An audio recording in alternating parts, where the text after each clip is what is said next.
इंसान ने आज तक धरती पर बनाई हुई सबसे खतरनाक चीज कौन सी हो सकती है? आज जिस चीज के बारे में हम बात करने वाले हैं, जब हमें इसकी ताकत का अंदाजा हो जाता है तो हमारा दिमाग काम करना बंद कर देता है, रोंगटे खड़े होते हैं और पैरों के नीचे से जमीन खिसकने का एहसास होता है। आज हम बात करने वाले हैं ऐसे बम की जो 1952 में बन चुका है और तब से लेकर आज तक धरती पर इससे ज्यादा खतरनाक कुछ भी नहीं बना। अगर इस बम की तुलना हम हिरोशिमा और नागासाकी में गिराए गए न्यूक्लियर बम से करें तो वो न्यूक्लियर बम इस बम के सामने बच्चों का खेल नजर आते हैं। आज हम बात कर रहे हैं धरती पर मौजूद सबसे विनाशकारी बम हाइड्रोजन बम की। हाइड्रोजन बम कैसे बनता है या वो कैसे काम करता है, इसकी बारीकियों के ऊपर हम ज्यादा बात नहीं करेंगे क्योंकि वो बहुत ज्यादा पेचीदा चीजें हैं जो आम आदमी को समझना मुश्किल है और सामान्यतः हम ऐसे ही तरीके से वीडियो बनाते हैं जो आम आदमी के समझ में आए। हम आज सिर्फ इस पर बात करेंगे कि ये बम कितने विनाशकारी है, ये कितने तबाही मचा सकते हैं और क्या इन्हें धरती पर होना भी चाहिए या नहीं। अगर आप ऐसी ही अद्भुत चीजों के बारे में वीडियोस देखने के शौकीन हो और अगर फिर भी आपने अब तक हमारे चैनल को सब्सक्राइब नहीं किया तो जल्दी से चैनल को सब्सक्राइब कर लीजिए। दिन भर के वही घिसे पिटे रील्स देखने से ये काफी महत्वपूर्ण होगा।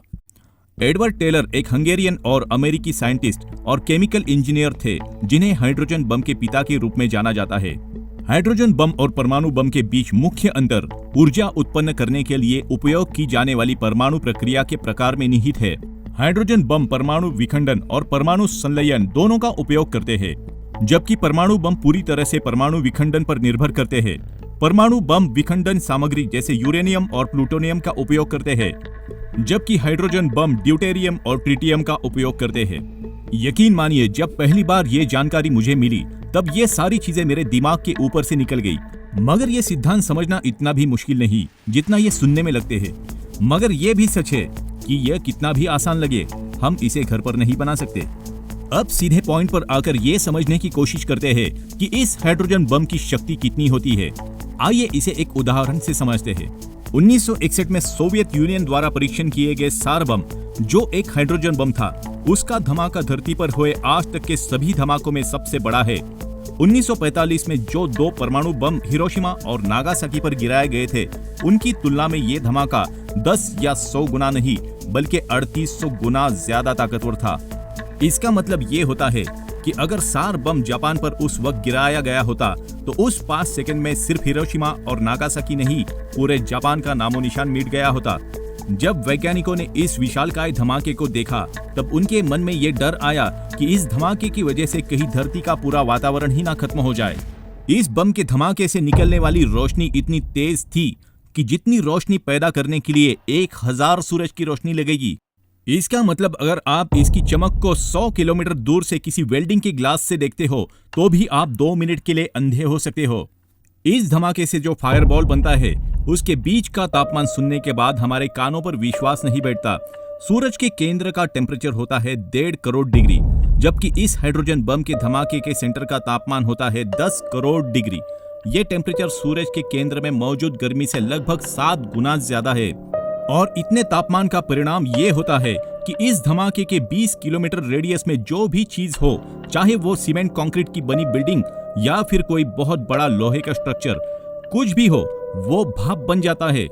जी हाँ, आपने बिल्कुल सही सुना, वो चीज पिघलती नहीं, वो सीधा भाप बन जाती है, मतलब उसका अस्तित्व मिट जाता है। इस धमाके से 150 किलोमीटर दूर खड़े इंसान को 3rd डिग्री बर्न हो सकते हैं, जिससे उसकी जान जा सकती है। और इस धमाके से पैदा होने वाली शॉक वेव से 450 किलोमीटर रेडियस में जो भी है वो सब तहस नहस हो जाता है। मतलब अगर ये बम महाराष्ट्र के जालना में फटा तो ये पूरे महाराष्ट्र को तबाह कर देगा। ये बम कितनी तबाही मचा सकता है ये तो हमने देखा, मगर अब हमें ये सोचना चाहिए कि क्या ये बम धरती पर होना भी चाहिए। आज दुनिया में सिर्फ 5 देशों के पास हाइड्रोजन बम है, जिनमें है China, France, Russia, the United kingdom और यूनाइटेड स्टेट्स। यह बम धरती पर होना इंसान की सबसे बड़ी उपलब्धियों में से एक है, मगर कहीं ये बम युद्ध या इंसानी तबाही के लिए इस्तेमाल होता है तो यह आज तक की सबसे विनाशकारी खोज होगी।